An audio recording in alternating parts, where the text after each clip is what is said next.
लोकेश क्या पढ़ना था? ट्रांसफार्मर। ट्रांसफार्मर का मतलब क्या होता है बेटा? ट्रांसफार्मर इसके नाम से ही आप स्पष्ट कर सकते हो। इसको हिंदी में क्या बोला जाता है? परिणामित्र। क्या बोला जाता है? परिणामित्र। हिंदी में भी नाम पता होना चाहिए। अपन इसको ट्रांसफार्मर नाम से जानते हैं, क्योंकि ट्रांसफार्मर का हिंदी पूछ लो तो क्या है? परिणामित्र है ना, क्योंकि तुम्हारा पेपर किस में बनता है? हिंदी में। और तुम ट्रांसफार्मर लिखने की जगह क्या दे दे? परिणामित्र दे दे, तो फिर समस्या हो जाएगी। यहाँ पर ट्रांसफार्मर या किसकी बात कर रहे हैं? परिणामित्र की। तो परिणामित्र या ट्रांसफार्मर के बारे में यदि एग्जामिनर आपसे पूछता है कि क्या है, तो ये एक ऐसी युक्ति है। ये क्या है? युक्ति है। और कैसी युक्ति है? कैसी युक्ति है जो शक्ति, किसकी शक्ति? प्रत्यावर्ती धारा की शक्ति को क्या रखता है? नियत रखता है। क्या रखता है बेटा? नियत रखता है। क्या रखता है? नियत रखता है। नियत रखने का मतलब क्या हो गया सर? नियत रखने का मतलब ये हो गया कि यहाँ पर ना तो वो शक्ति को घटने देगा, ना तो शक्ति को बढ़ने देगा। और शक्ति यहाँ पर क्या होती है? P cos 2V into I। मतलब यदि ये इसकी प्रकृति दो प्रकार की होती है। कितने प्रकार की होती है? दो। एक होता है कौन सा सर? अपचयी ट्रांसफार्मर। कौन सा होता है? अपचयी। अपचयी बोले तो स्टेप डाउन। अपचयी बोले तो क्या होता है? Step down. दूसरा कौन सा होता है सर? उपचयी होता है। कौन सा होता है? उपचयी बोले तो कौन सा होता है सर? Step up. कौन सा होता है? स्टेप अप, है ना। अपचयी मतलब स्टेप डाउन, मतलब कम कर रहा है। तो किसको कम कर रहा है सर? वोल्टेज। किसको कम करेगा सर? वोल्टेज। वोल्टेज को कम कर रहा है, पर यहाँ पर बोला गया है कि पावर को तो कांस्टेंट रखना है। तो ये किसका गुणनफल है? वोल्टेज और धारा का। तो यहाँ पर यदि वोल्टेज के मान को घटा रहा है तो किसके मान को बढ़ाना पड़ेगा? धारा के मान को बढ़ाना पड़ेगा। तो ये धारा के मान को बढ़ा देगा और वोल्टेज के मान को कम कर देगा। दूसरी बात, उपचयी का मतलब क्या? स्टेप अप, मतलब बढ़ा रहा है। किसको बढ़ाएगा सर? वोल्टेज को बढ़ाएगा। किसको बढ़ाएगा? वोल्टेज को। अब वोल्टेज को बढ़ा रहा है, इसको पावर कैसी रखनी है? कांस्टेंट रखनी है। तो ये यहाँ पर क्या करेगा? धारा के मान को कम कर देगा। धारा के मान को क्या कर देगा? कम कर देगा, है ना। ये किस प्रकार का सेटअप होता है सर? इस प्रकार से यहाँ पर एक कुंडली होती है। यहाँ पर इसमें जो लपेटे गए तारों की संख्या होती है वो कैसी होती है? ज़्यादा। और इधर तार लपेटे गए तारों की संख्या कैसी होती है? कम, है ना। यहाँ पर इसको बोलते हैं क्या? प्राथमिक कुंडली। क्या बोलते हैं? प्राथमिक कुंडली। और प्राथमिक कुंडली में फेरों की संख्या क्या मानी जाती है? Np। और यहाँ पर ये कौन सी है बेटा? द्वितीयक कुंडली। कौन सी कुंडली है? द्वितीयक कुंडली। और द्वितीयक कुंडली में फेरों की संख्या कैसी होती है? Ns। क्या होती है? Ns। यदि मैं बोलूँ यहाँ पर वोल्टेज की बात करें तो यहाँ पर वोल्टेज क्या हो जाएगा बेटा? Vp। और यहाँ पर वोल्टेज क्या हो जाएगा? Vs। यहाँ पर धारा क्या हो जाएगी सर? Ip। और यहाँ धारा क्या हो जाएगी? Is। क्या हो जाएगी? Is, है ना। तो यहाँ पर देखो फेरों की संख्या अधिक थी, मतलब वोल्टेज अधिक था। और यहाँ फेरों की संख्या कम है, मतलब वोल्टेज कम हो गया। दूसरी बात, यहाँ पर उपचयी की बात करें तो उपचयी में किस तरीके का अरेंजमेंट होगा सर? यहाँ पर क्या कर रहा है? वोल्टेज के मान को बढ़ा रहा है। तो मतलब सर इधर फेरों की संख्या कैसी होगी? इसमें फेरों की संख्या प्राइमरी कुंडली में कैसी होती है? ज़्यादा। कैसी होती है? ज़्यादा। और वोल्टेज का मान भी कैसा होता है? ज़्यादा। अब देखो यहीं से लॉजिक पूरा लगा लोगे तो वोल्टेज का मान कैसा होगा? सेकेंडरी की अपेक्षा ज़्यादा। और यहाँ पर धारा का मान कैसा होगा सर? धारा का मान कैसा होगा?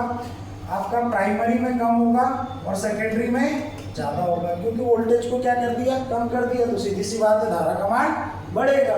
आइए यहाँ तक कहानी समझ में। अब मैंने बोला यहाँ पर सर वही सेम सिस्टम है, Np है, Vp है और Ip है। और मैंने बोला यहाँ पर सर अब क्या करना है हमको? धारा के वोल्टेज का मान बढ़ाना है। तो यहाँ पर हमने क्या किया? फेरों की संख्या को बढ़ा दिया। फेरों की संख्या को बढ़ा दिया तो सर इधर वोल्टेज हमको क्या मिलेगा? बढ़ाकर मिलेगा, है ना। वोल्टेज हमको कैसा मिलेगा? बढ़कर मिलेगा। तो कहने का मतलब ये हुआ सर, यहाँ पर हमने जो प्राइमरी इसमें दिया था वोल्टेज, वो कैसा होगा? कम। और जो सेकेंडरी कुंडली में मिला वो कैसा होगा? ज़्यादा। दूसरी बात यदि हम करें, क्योंकि ऐसा क्यों हुआ? क्योंकि सर प्राइमरी में फेरों की संख्या कैसी थी? कुंडली में फेरों की संख्या कम थी। और सेकेंडरी में कैसी थी, ज़्यादा थी। इसी प्रकार यदि हम बोले कि यदि वोल्टेज का मान बढ़ा दिया है तो धारा का मान कैसा होना चाहिए, कम होना चाहिए। मतलब सर पहले धारा का मान कैसा रहा होगा, ज़्यादा, और अब कैसा हो गया धारा का मान कम। आई क्या बात समझ में? हाँ, आई पी इधर आई एस, अच्छा यहाँ आई क्या बात समझ में आपका? क्लियर हुआ क्या पॉइंट? तो स्टेप अप और स्टेप डाउन दोनों क्लियर हुआ क्या? सर ये किस सिद्धांत पर कार्य करता है? यहाँ पर मैं बार बार कुंडली बना रहा हूँ, तो कुंडली बनाने से हो क्या रहा है, अन्योन्य प्रेरण। क्या हो रहा है, अन्योन्य प्रेरण। तो ये सिद्धांत पर कार्य करता है बेटा, अन्योन्य प्रेरण के सिद्धांत पर काम करता है। किस पर काम करता है, अन्योन्य प्रेरण के सिद्धांत पर काम करता है। ये सब एग्जाम के क्वेश्चन से आपको जो बताया वही वही लिख के आ जाना, काम हो जाना। आई क्या बात समझ में? यहाँ पर कहानी समझ में आई क्या? चलो अब यहाँ पर इसका सिद्धांत जो बोला कि अन्योन्य प्रेरण के सिद्धांत पर कार्य करता है। और फैराडे ने क्या कहा था कि यदि किसी धारावाहिक कुंडली में जितने भी यहाँ पर क्या होगा, फ्लक्स में परिवर्तन होगा, वो किसके लिए जिम्मेदार होगा, उसमें प्रेरित विद्युत वाहक बल के लिए जिम्मेदार होगा। मतलब यहाँ पर E नॉट इक्वल टू क्या बताया गया था, d∅/dt, यही बताया गया था। अब यहाँ पर मैं इसको क्या मान लूँ, वोल्टेज। क्या मान लूँ, वोल्टेज। और दूसरी कहानी यहाँ पर यह है कि भाई मैंने सिंगल तार की बात की थी, किसमें, फैराडे के नियम में। यहाँ फेरो की कुंडलियाँ हैं, फेरो की कुंडली है, तो यहाँ पर मुझे किससे मल्टीप्लाई करना पड़ेगा सर, n से। किससे मल्टीप्लाई करना पड़ेगा, n से, मतलब v/d∅/dt। तो इसका सिद्धांत जो कहता है अन्योन्य प्रेरण के सिद्धांत पर, तो इसके सिद्धांत के आधार पर यदि हम प्राथमिक कुंडली में वोल्टेज निकालें तो क्या होगा सर, प्राथमिक कुंडली में क्या निकाले, वोल्टेज। वोल्टेज क्या हो जाएगा सर, प्राइमरी कुंडली में Vp इक्वल्स टू क्या हो जाएगा सर, Np इंटू d∅/dt। क्या हो जाएगा, d∅/dt। और यदि मैं बात करूं द्वितीय कुंडली में निकालूं तो द्वितीय कुंडली में क्या हो जाएगा, इसके आधार पर सर क्या होगा द्वितीय कुंडली में, बोले Vs equals to Ns into d∅/dt। यदि मैंने बोले ये सर समीकरण 1 है और ये समीकरण 2 है, तो यहाँ पर मैं यदि समीकरण 1 में किससे भाग कर दूं, 2 से, तो क्या आ जाएगा सर, Vp/Vs Np/Ns और d∅/dt। तो क्या हो जाएगा सर, कट जाएगा। तो यहाँ पर हमारे पास फर्स्ट रिलेशन आया। अभी तक मैं वही चीज समझा रहा था आपको कि सर कुंडली की संख्या ज्यादा होगी तो वोल्टेज भी ज्यादा होगा, कुंडली की संख्या, फेरों की संख्या कम होगी तो वोल्टेज भी कम होगा। पॉइंट क्लियर हुआ क्या? तो यहाँ पर सीधा सा रिलेशन मिल गया हमको। आई के बात समझ में? अब हमको पता है सर, चूंकि शक्ति को कैसा रखता है ये, नियत, पावर कैसी रखता है, कांस्टेंट। मतलब सर प्राथमिक कुंडली की शक्ति बराबरी से क्या आ जाएगा, द्वितीयक कुंडली की शक्ति, द्वितीयक कुंडली की शक्ति, द्वितीयक कुंडली की शक्ति। तो सर यहाँ पर पावर बराबरी से आपने अभी थोड़ी देर पहले बताया था P इक्वल्स टू क्या होता है, VI होता है। प्राथमिक कुंडली में होगा तो Vp इंटू IP हो जाएगा सर, और द्वितीय कुंडली में क्या हो जाएगा, Vs इंटू IS हो जाएगा। होगा या नहीं होगा? अब मैंने बोला यहाँ पर Vp/Vs इक्वल्स टू निकालूं तो क्या हो जाएगा, IS/IP, और ये इक्वेशन नंबर क्या हो जाएगी, 2। यदि इन दोनों को कंपेयर करूं तो यहाँ पर क्या आ जाएगा sir, Vp/Vs equals to Np/Ns और इक्वल्स टू IS/IP। तो आपको पता चल गया सर वोल्टेज का किसके साथ, कुंडली के साथ सीधा संबंध है, और वोल्टेज का धारा के साथ कैसा संबंध है, उल्टा संबंध है। यदि यहाँ पर इसके साथ देखा जाए फेरों की संख्या के साथ, तो इसके साथ भी कैसा संबंध है, उल्टा। फेरों की संख्या ज्यादा होगी तो यहाँ पर धारा का मान कम होगा, फेरों की संख्या कम होगी तो धारा का मान ज्यादा होगा। वोल्टेज के साथ सीधा संबंध है, फेरों में कुंडली में फेरों की संख्या यदि ज्यादा होगी तो वोल्टेज का मान ज्यादा होगा, कम होगी तो कम होगा। आई क्या बात समझ? इसी को कहते हैं हम क्या बेटा, ट्रांसफार्मर रेशो। क्या कहते हैं, ट्रांसफार्मर रेशो। क्या कहा जाता है, ट्रांसफार्मर रेशो। और ये एग्जाम में इस पर क्वेश्चन बनते रहते हैं, फॉर्मूला पूछ लेता है। आई क्या बात समझ में? क्लियर हुई क्या कहानी? इसको इक्वल टू किससे दर्शाते हैं, आर से। आई क्या बात समझ में? इक्वल टू किससे दर्शाते हैं, आर से, है ना। इसको हिंदी में बोलते हैं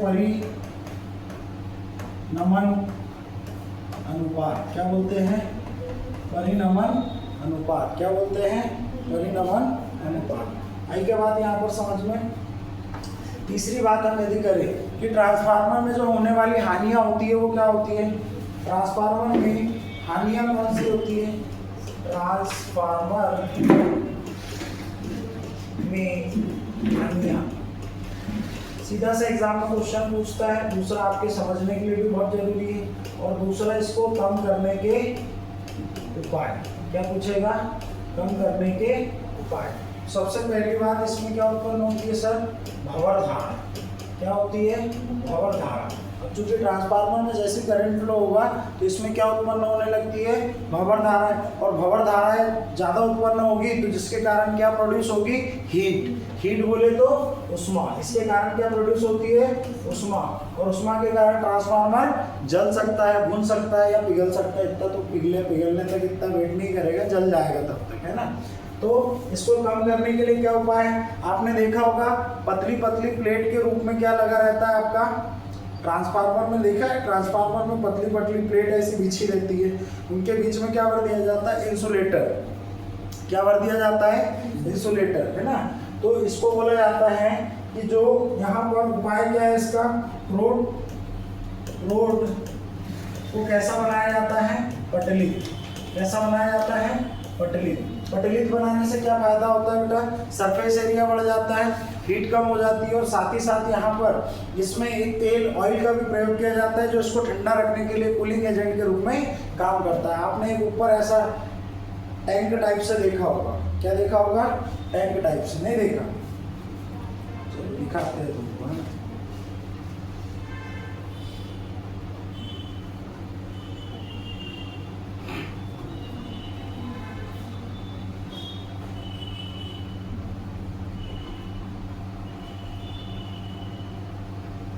हमारे घरों में भी क्या यूज होता है बेटा? ट्रांसफार्मर। क्या यूज होता है?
आगे क्या?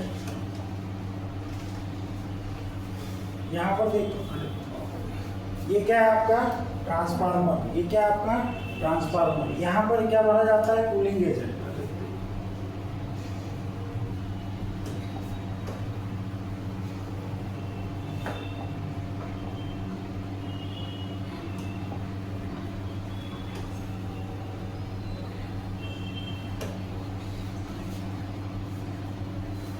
जवाब भेजना।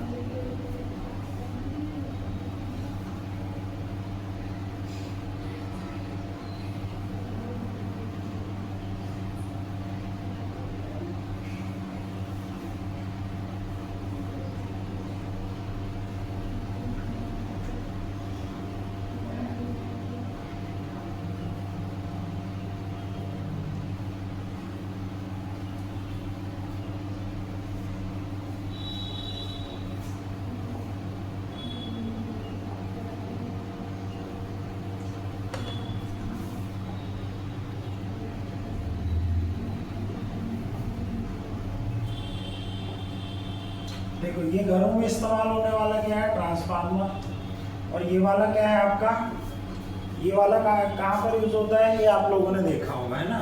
घरों में यूज होने वाला आप नहीं देख पाते क्योंकि वो अंदर रहता, आप थोड़ा थोड़ी करते नहीं होगे, है ना।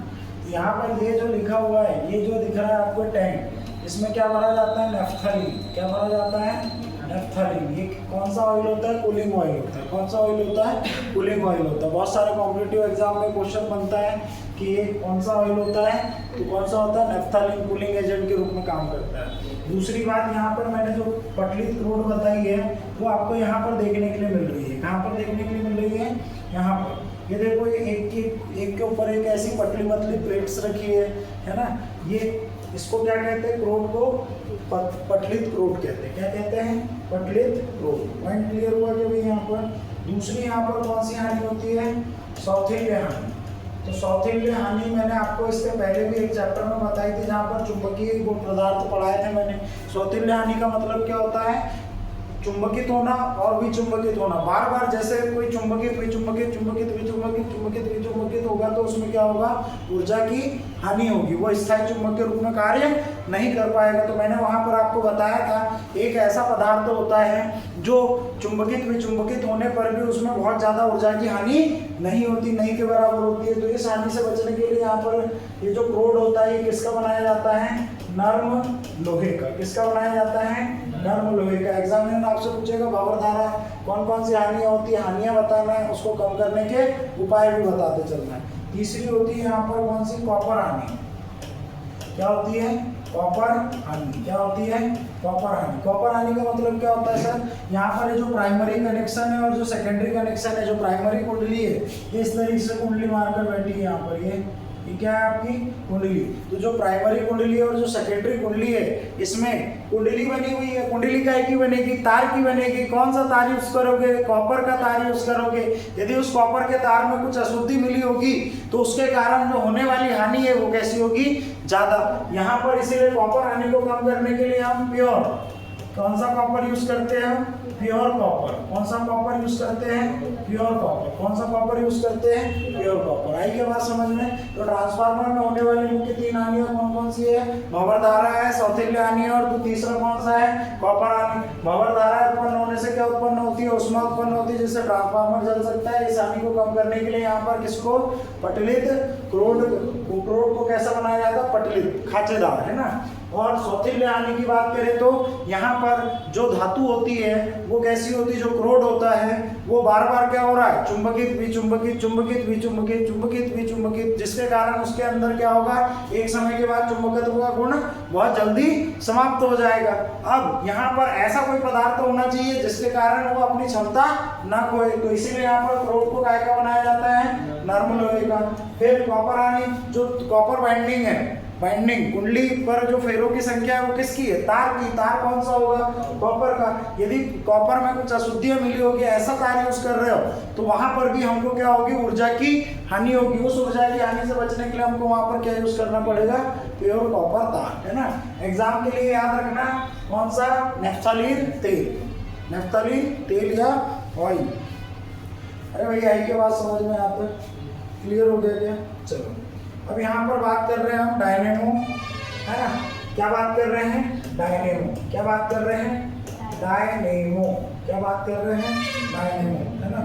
इसको इंग्लिश में ऐसा बोलते हैं, डाय और नेमो, है ना। क्या बोलते हैं, डायनेमो, है ना। क्या बोलते हैं, डायनेमो। डायनेमो आपने कहीं देखा है क्या, देखा है सर, जनरेटर देखा है कि जनरेटर भी दूसरा नाम डायनेमो, पर हर डायनेमो में जनरेटर नहीं होता और हर जनरेटर डायनेमो हो सकता है, होता ही है ना। क्यों ऐसा होता है कि डायनेमो कितने टाइप के होते हैं बेटा, दो टाइप के। डायनेमो का बेसिक प्रिंसिपल क्या है, क्या बोलता है ये डायनेमो, ये बोलेगा यदि तुम मेरे को क्या दोगे, यांत्रिक ऊर्जा। क्या दोगे, यांत्रिक ऊर्जा, तो मैं इसको किस में कन्वर्ट कर दूंगा सर, विद्युत ऊर्जा में। किसमें कन्वर्ट कर दूंगा।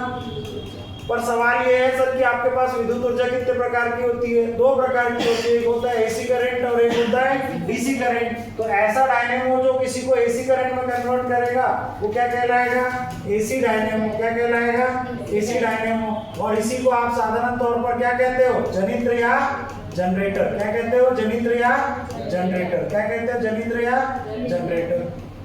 आई क्या बात समझ में। और दूसरी बात कह रहे हैं अपन किसकी, डीसी। तो यदि डीसी में उत्पादन कर रहा है तो इसको क्या कहोगे, डीसी डायनेमो। क्या कहोगे, डीसी डायनेमो। आई क्या बात समझ में। हम घरों में जो देखते हैं है ना, हमारे आसपास जो भी जनरेटर दिखाई देते हैं वो सब कैसे हैं, एसी जनरेटर। एसी जनरेटर बोले तो एसी डायनेमो।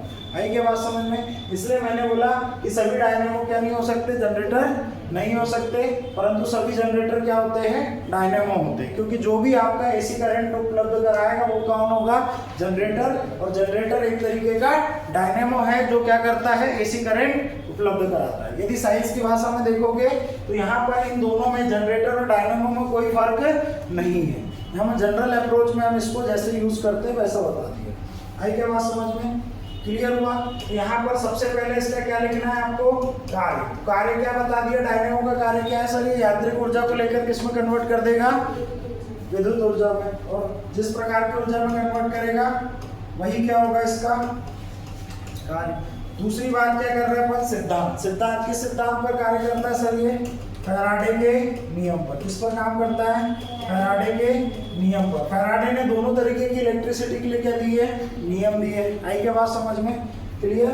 तीसरी बात कि कितने प्रकार का होता है, तो प्रकार मैंने बता दिए कितने प्रकार का होता है, एसी डायनेमो और डीसी डायनेमो। आपको एग्जाम में किस तरीके से लिखना है वो बता रहा हूँ, डीसी डायनेमो। यदि आपको डायनेमो के ऊपर लिखने के लिए आए तो आप सबसे पहले उसका कार्य लिखोगे, सिद्धांत लिखोगे और प्रकार लिखोगे। पॉइंट क्लियर हुआ क्या। अब यहाँ पर एसी डायनेमो का अपन क्या बना देंगे, डायग्राम, एसी डायनेमो। और एक तरफ लेके चलेंगे अपन कौन सा, डीसी डायनेमो। इसमें कोई फॉर्मूला नहीं है, ये केवल और केवल क्या है, कॉन्सेप्ट है। इसकी अब 3 पॉइंट लिखने के बाद क्या लिखोगे, इसकी कार्यविधि। क्या लिखोगे, कार्यविधि। यदि मैंने बोला कि आपने इसका कॉन्सेप्ट पहले भी देखा है, मैं यहाँ पर एक बार और एक्सप्लेन कर देता हूँ। ये अवतलाकार अपन ने क्या काट लिए हैं, चुंबक। इधर कौन सा ध्रुव है सर, एन ध्रुव है। इधर कौन सा ध्रुव है, एस ध्रुव है ना, दक्षिणी ध्रुव है। और इसके बीच में क्या रखी सर हमने, कुंडली। क्या रखी, कुंडली। क्या रखी, कुंडली। क्या रखी है, कुंडली। क्या रखी है, कुंडली। और यहाँ पर एक कुंडली को अपन ने एक रिंग से, इस कुंडली को अपन ने एक रिंग से, और यहाँ पर ये दूसरा जो सिरा है इसको दूसरी रिंग से, इसको किससे, दूसरी रिंग से क्या कर दिया, कनेक्ट कर दिया। क्या कर दिया, कनेक्ट कर दिया। अब तीसरी बात यहाँ पर होगी कि इस कुंडली के साथ यहाँ पर एक कार्बन का क्या लगा दिया, ब्रूस। क्या लगा दिया, कार्बन का ब्रूस। कार्बन का क्या लगा दिया, ब्रूस। और इधर भी एक कार्बन का क्या लगा दिया बेटा, ब्रूस। तो यहाँ पर कौन सा, B1, और यहाँ पर कौन सा ब्रूस लगा दिया, B2 ब्रूस लगा दिया। आई के यहाँ तक बात समझ में, ठीक। और इसको किसके साथ कनेक्ट कर दिया, इसको प्रतिरोध के साथ कनेक्ट कर दिया। किसके साथ, प्रतिरोध के साथ। क्योंकि चूंकि हमको यहाँ पर क्या लेनी है, क्या करना है, विद्युत धारा पैदा करनी है ना। तो यहाँ पर हमने इसको सेट को क्या लगाया है, प्रतिरोध। क्या लगाया है, प्रतिरोध। आई के बात समझ में, यहाँ पर अरे भाई आई के बात समझ में। मैंने मान के चला कि सर ये ABCD है, ये क्या है, कुंडली है। क्या है, कुंडली। आई के बात समझ में। अब इसको आप काम कैसे करते हो, आपने देखा जनरेटर के अंदर आप क्या घुमाते हो, हैंडल। हैंडल से क्या घुमाते हो, शाफ्ट। तो इस कुंडली से क्या कनेक्टेड होती है सर, शाफ्ट। क्या कनेक्टेड होती है, शाफ्ट। इसको बोलते हैं छड़ या शाफ्ट, है ना। और इस छड़ पर क्या काम किया जा रहा है सर, यांत्रिक कार्य। क्या किया जा रहा है, यांत्रिक कार्य। यांत्रिक कार्य का मतलब क्या है, इसको घुमा रहे हैं, इसको घुमा रहे हैं। अब घुमाने से क्या हुआ, फैराडे ने कहा था कि यदि कहीं पर चुंबकीय क्षेत्र और कोई चालक रखा हो और उसमें चुंबकीय क्षेत्र को गतिशील कर दो तो फ्लक्स में परिवर्तन के होने के कारण प्रेरित विद्युत वाहक बल उत्पन्न होगा, जिसके कारण उसमें प्रेरित विद्युत धारा प्रवाहित होने लगेगी। अब यहाँ पर हमने चुंबक को स्थिर कर दिया और किसको घुमा रहे हैं, कुंडली को। धारावाही चालक को घुमा रहे हैं। धारावाही चालक को घुमाओगे तो भी तो यहाँ पर किसमें परिवर्तन होगा सर, फ्लक्सों में परिवर्तन होगा। और फ्लक्सों में परिवर्तन होने के कारण इसमें क्या बहने लगेगी सर, धारा बहने लगेगी। क्या बहने लगेगी, धारा, है ना। यहाँ पर S1 और S2 ये दो वलय पाए जाते हैं, है ना। इस वाले रिंग को क्या नाम देते हैं, S1 और S2। भाई के यहाँ तक कहानी समझ में। और इस प्रकार इसमें क्या उत्पन्न हो जाएगी, धारा। क्या उत्पन्न हो जाएगी, धारा। आई के यहाँ पर बात समझ में, क्लियर हुआ क्या।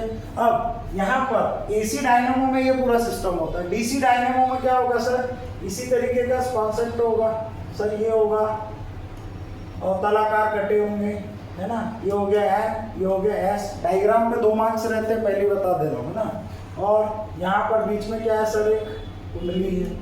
क्या है, कुंडली, इस तरीके से। अब इसमें क्या होगा सर कि यहाँ पर पूर्ण वलय लिया था, पूरी रिंग ली थी। अब यहाँ पर क्या ली जाएगी, आधी रिंग। क्या ली जाएगी, आधी रिंग। क्या ली जाएगी, आधी रिंग। क्या ली जाएगी, आधी रिंग। और आधी रिंग के साथ यहाँ पर क्या कनेक्टेड होगा सर, ब्रूस। ये B1 और इधर ब्रूस कौन सा, B2। ब्रूस B1 और B2, ब्रूस B1 और B2, ब्रूस B1 और B2, है ना। और यहाँ पर इसको किससे कनेक्ट कर देंगे सर, प्रतिरोध से। किससे कनेक्ट कर देंगे सर, प्रतिरोध से। आई क्या बात समझ में। यहाँ पर ये S1 स्प्लिट 1 और ये स्प्लिट 2। अब यहाँ पर समझना कहानी क्या होती है। मैंने बोला सर इसमें क्या हो रहा है, कार्यविधि, और इसमें क्या हो रही है, कार्यविधि। मैंने बोला सर जैसे हम यांत्रिक कार्य करेंगे तो कुंडली क्या होने लगेगी, घूमने लगेगी। मान के चलो इसने एक अर्धचक्र पूरा किया, तो यहाँ पर ए है और यहाँ पर बी है, तो यहाँ पर क्या आ जाएगा, बी, और यहाँ पर क्या आ जाएगा, ए। अर्धचक्र में घूम के एकटी आ जाएगी। मतलब सर B1 इधर आ जाएगा और B2 इधर आ जाएगा, S1 इधर आ जाएगा और S2 इधर आ जाएगा।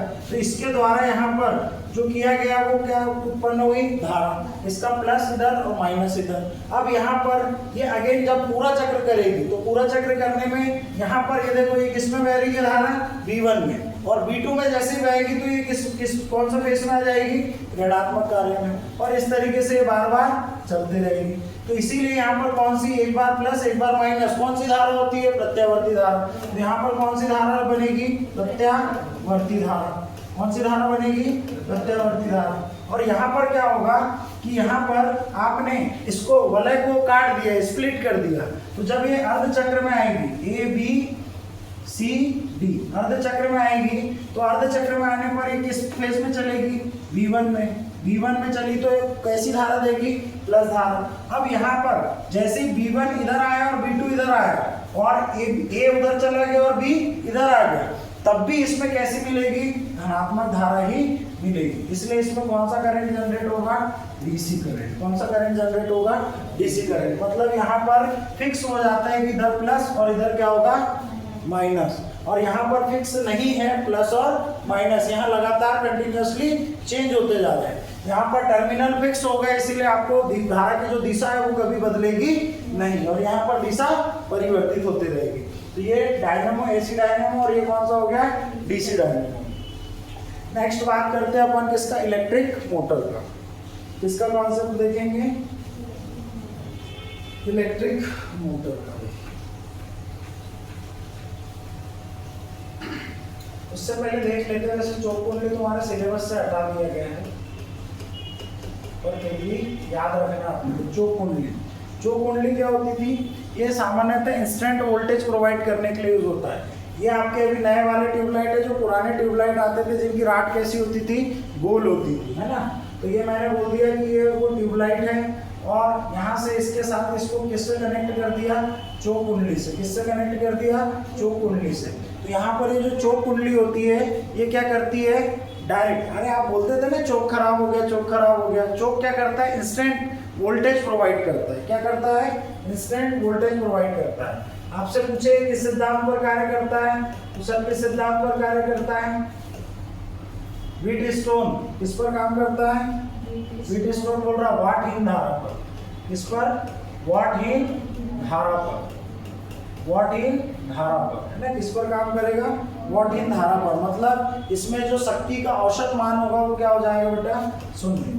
P एवरेज इक्वल्स टू क्या होता है, सूत्र क्या बताया था, फटाक से बता, VRMS into IRMS into cos phi into cos 5। अब यहाँ पर जो कलांतर निकलता है इस सिस्टम में वो 5 = क्या होता है π/2। क्या होता है π/2, जिसके कारण यहाँ पर π/2 cos π/2 की वैल्यू क्या होती है 0, इसलिए पी एवरेज पूरा का पूरा क्या हो जाएगा 0। तो यहाँ से 2-3 क्वेश्चन पूछ सकता है कि आपका जो चौक कुंडली होती है वो किस सिद्धांत पर कार्य करती है, वॉटहीन धारा पर। दूसरी यहाँ पर बात करें कि इसमें जो धारा का औसत शक्ति होती है वो क्या होती है 0। क्या होती है 0। पॉइंट क्लियर हुआ क्या? चलो पॉइंट क्लियर हुआ क्या? अरे भाई पॉइंट क्लियर हुआ क्या? तो बस आपका चैप्टर भी खत्म हो गया। हाँ यहाँ पर एक बता दे रहा हूँ, मोटर स्टार्टर है ना, ये भी आपके सिलेबस में नहीं है पर ये आपको पता होना चाहिए। बोलना मोटर स्टार्टर क्या होता है। खेत गए हो क्या? कौन कौन गए खेत?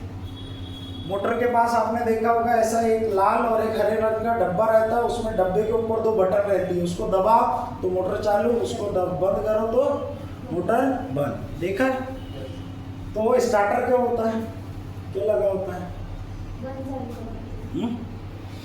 बंद चालू करने के लिए नहीं, एक्चुअल में कि भाई जैसी एनर्जी मिली तो मोटर एकदम से रोटेशनल इसमें नहीं आ पाती। क्यों? जड़त्व के कारण। क्यों?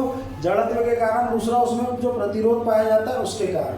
तो यहाँ पर मोटर स्टार्टर क्या करता है, पहले प्रतिरोध को न्यूनतम करता है। प्रतिरोध को क्या करेगा? न्यूनतम। और वहाँ पर पावर सप्लाई क्या कर देगा? बढ़ा देगा। मोटर स्टार्टर में क्या करेगा? P = IR। तो यहाँ पर किसको कम कर रहा है वो? वोल्टेज को। और यहाँ पर धारा का मान क्या कर देगा? बढ़ा देगा, जिसके कारण अब मोटर को इंस्टेंट एनर्जी मिलेगी और जिसके कारण वो घूमना स्टार्ट हो जाएगी। घूमना स्टार्ट हो जाएगी। तो यहाँ पर मोटर स्टार्टर का काम क्या होता है कि पहले वो प्रतिरोध को क्या करेगी? कम, और उसके बाद फिर मोटर को घुमाने के लिए इंस्टेंट एनर्जी देगी, जिसके कारण वो क्या होने लगेगी? घूमने लगेगी। पॉइंट क्लियर हुआ क्या?